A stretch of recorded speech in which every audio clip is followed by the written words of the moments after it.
Je vous remercie. Merci Madame la Ministre. La parole est à Madame Anne Genevard. Merci Monsieur le Président. Ma question s'adresse au Premier ministre. Monsieur le Premier ministre, il y a quelques jours, les médias révélaient le contenu d'une note des renseignements territoriaux sur la progression du communautarisme musulman à l'école.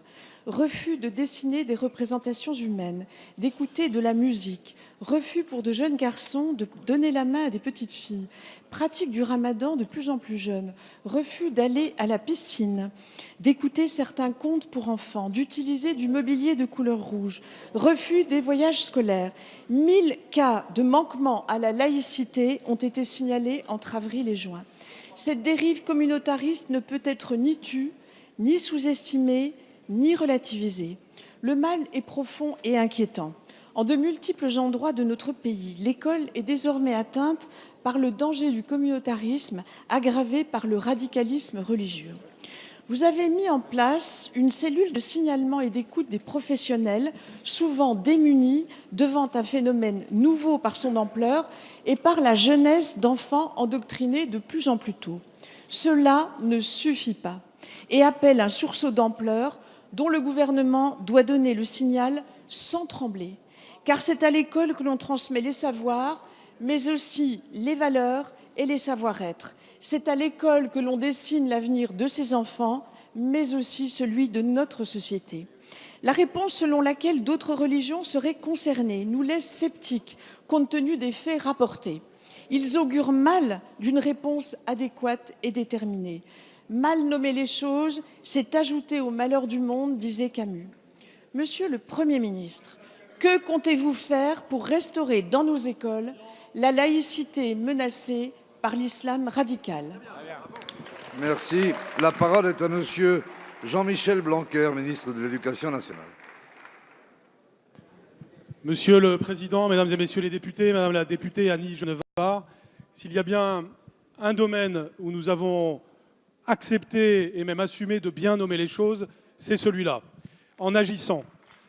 Nous l'avons fait sitôt nos responsabilités prises, puisque nous avons créé un Conseil des sages de la laïcité et de l'éducation nationale qui a bien nommé les choses. C'est aujourd'hui un document de 80 pages qui est la référence pour tous les personnels de l'éducation nationale par rapport au fait d'atteinte à la laïcité. Et bien entendu, ce document, je pense, pourrait faire l'unanimité sur les bancs de cette Assemblée. La laïcité est donc bien nommée.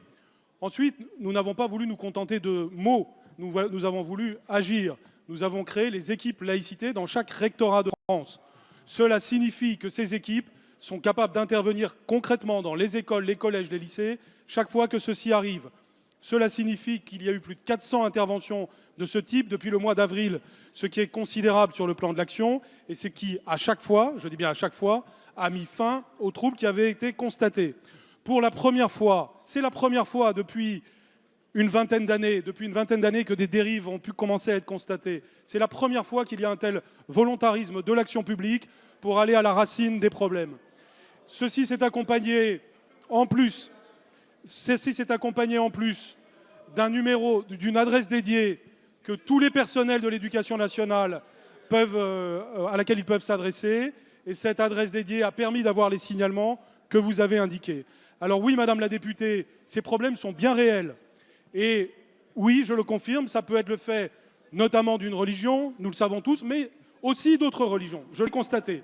Donc il n'y a pas, ça ne sert à rien de dire le contraire de la vérité. Mais bien entendu, nous le savons tous, le fondamentalisme islamiste est derrière la plupart de ces faits. Je n'en disconviens absolument pas. Mais il se trouve qu'il y a quelques autres éléments. Mais c'est la réalité, il faut donc le dire. En tout cas, nous ne nions pas le fait que ce phénomène est derrière le fondamentalisme islamiste. Et nous avons agi dans ce sens et nous continuerons.